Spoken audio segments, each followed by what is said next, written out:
এটুকু হালাল। গণতন্ত্র যে হালাল না, এটা হারাম, এটার জন্য কোরআনের তো আয়াত থাকতে হবে।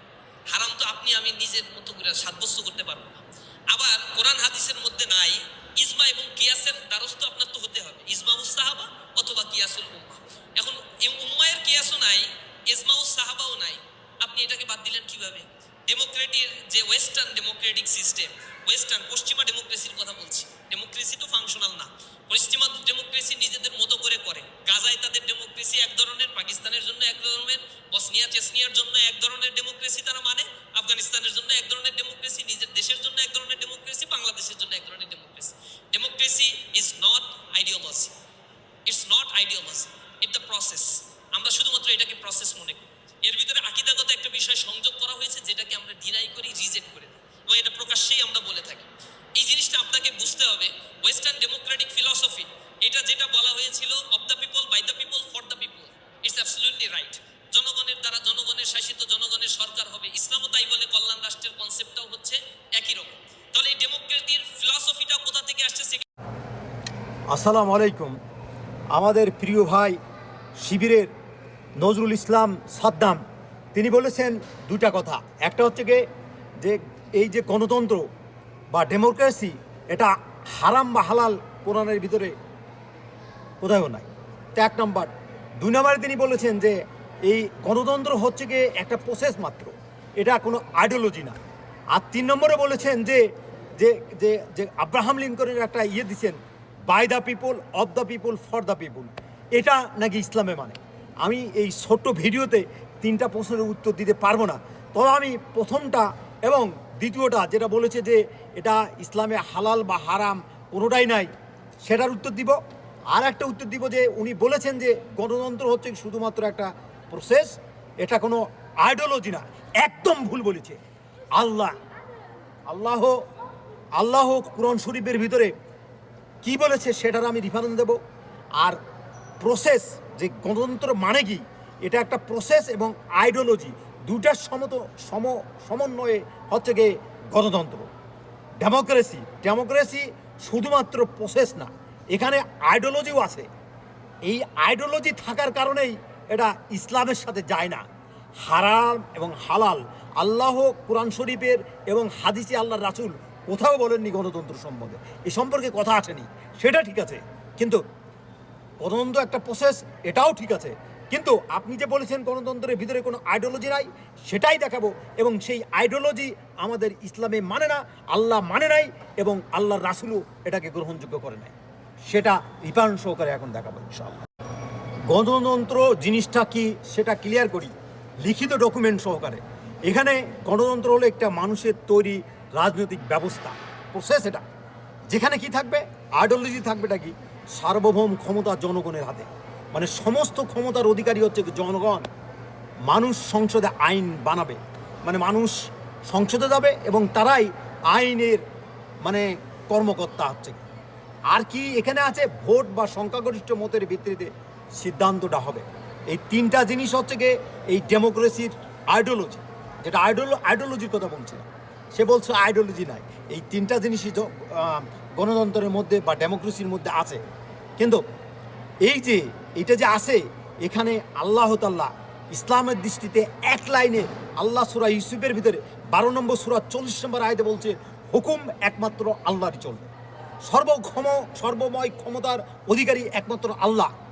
এই দুইটা জিনিস আল্লাহ তাআলা একমাত্র আইনদাতা, তার জমিন এবং তারই আইন চলবে।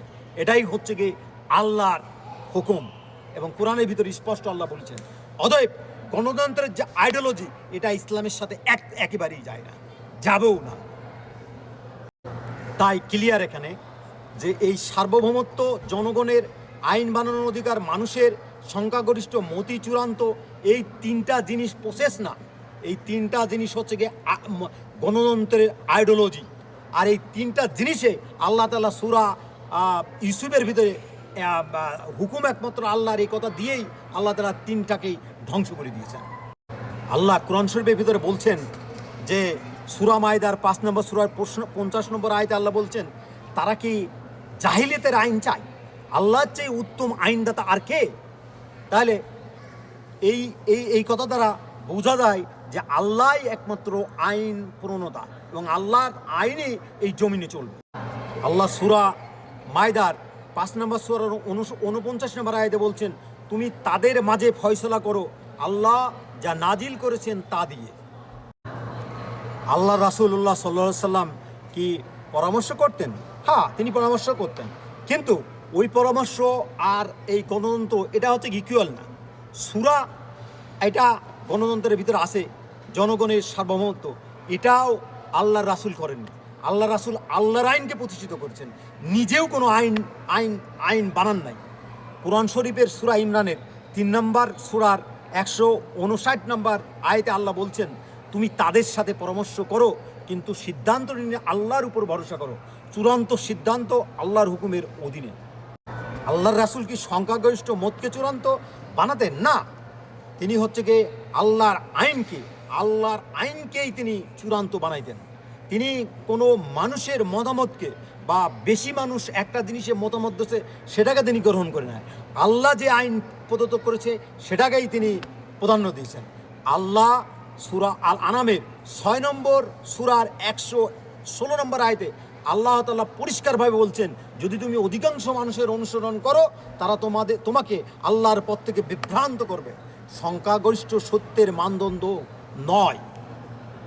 পরিষ্কার আইডিওলজি গণতন্ত্রের ভিতরে আসে, প্রসেস একটা রাজনৈতিক প্রসেস, এটা ঠিক আছে, কিন্তু এর মধ্যে যে আইডিওলজি আছে, যে আইডিওলজি কুরআন এবং আল্লাহর রাসূল আল্লাহ উনার নির্জবানে উনার আইনকে প্রতিষ্ঠিত করতে বলছেন, অন্য কোনো আইন এখানে চলবে না। 1 নম্বর। 2 নম্বর হচ্ছে আল্লাহর রাসূল মানে জনগণের যেটা ভোট দিচ্ছে, রায় দিচ্ছে, সেটাকে গ্রহণযোগ্য করেন নাই। তিনি করেছেন হচ্ছে কি আল্লাহ কোনটা বলেছেন, আল্লাহ যেটা নির্জবানে কোরআন বলছেন ওটাই তিনি প্রতিষ্ঠিত করছেন। নিজের কোনো আইনও ওখানে তিনি চালাতে পারবেন না। তাহলে যেখানে আল্লাহর রাসূলুল্লাহ সাল্লাল্লাহু আলাইহি সাল্লাম আইন প্রণেতা হতে পারবেন না, একমাত্র আল্লাহই আইনের অধিকারী আল্লাহর জমিনে, তাহলে বলেন তো ভাই, আপনি যে একেবারে চালাই দিলেন যে এটার ভিতরে আইডিওলজি নাই, শুধু প্রসেস, এই কথা কই, এই বুকাস কথা কই পাইছেন মিয়া? হ্যাঁ, আমি জামাত ইসলামের একজন কর্মী, কিন্তু আই এম এ মুসলিম। আল্লাহ এবং আল্লাহর রাসূলের যে দেওয়া পথ পর্যন্ত জামাত ইসলামের যে প্রধান আমির, সেও যদি সে পথে না চলে, আমি মুসলিম হিসেবে আমি উঁচু হয়ে দাঁড়ায় কথা বলবই। এটাই আমার ইসলাম, এটাই আমার আল্লাহ, এটাই আমার রাসূল শিখাইছেন। আল্লাহ এবং আল্লাহর রাসূলের পথে যতক্ষণ পর্যন্ত আপনি আছেন, আমি ততক্ষণ পর্যন্তই আপনার সাথে আছি। যতক্ষণ পর্যন্ত এ থেকে আপনি চুল পরিমাণ সরছেন, তা আমি engineer Sheikh Shaheen, I am a Muslim, আমি কখনোই থাকবো না। এটা আমি না, সারা পৃথিবীর সমস্ত মুসলমানেরই এটা আকিদা, ইমান, যেটা আল্লাহ এবং আল্লাহ রাসূল যা বলেছেন সেটার উপরেই প্রতিষ্ঠিত। সবচাইতে দুনিয়ার সবচাইতে যে বড় আলেম, সে কি বলেছে সেটা যদি কোরআন এবং হাদিসের সাথে না মেলে, আল্লাহর বাণীর সাথে যদি না মেলে, একজন মুসলিম হিসেবে প্রত্যাখ্যান করা সে আলেমের সঙ্গে সঙ্গে জায়েজ হয়ে যাবে। তাই বলবো, আপনি জাতির সামনে এসে এটা বলবেন যে এটা প্রসেস এবং আইডিওলজিটা আল্লাহর আইনের সাথে, আল্লাহর কোরআনের সাথে এবং আল্লাহ রাসূলের সাথে এটা মেনে না। এবং এখানে আমি কোরআনের আয়াতগুলো স্পষ্টভাবে আমি ধরে দিচ্ছি, সেগুলো আপনি দেখবেন, পড়বেন এবং জাতির সামনে এসে ক্ষমা চাবেন যে এটা ভুল হয়েছে। মুসলিম হিসেবে ভুল যদি কেউ ধরাই দেয়, কোরআন থেকে যদি আয়াত দেয়, হাদিস থেকে যদি আল্লাহর রাসূলের বাণী দেয়, সেখানে আর কোনো আলেমের কোনো কথা থাকে না। আল্লাহর উপরে কার কথা, আল্লাহর আইনের উপরে কার কথা, আল্লাহর রাসূলের উপরে কার কথা? তাই আমি স্পষ্টভাবে দিছি, আপনি নিশ্চয় জাতির সামনে এসে বলবেন যে এটা ভুল হয়েছে, এবং এটা যে সংশোধনী আমি এখানে দিছি সেটা নিশ্চয়ই আপনি জাতির সামনে আবার যেভাবে ভাষণ দিতেন ওভাবেই বলবেন ইনশাআল্লাহ। আর আমি দ্বিতীয় ভিডিও বানাচ্ছি, যে আপনি যে বলছেন যে of the people, by the people, for the people, এটা ইসলামের সাথে যায়, সেটা আমি এখন দ্বিতীয় ভিডিওতে আমি ইনশাআল্লাহ দেখাবো, সেটাও আপনি ভুল বলেছেন।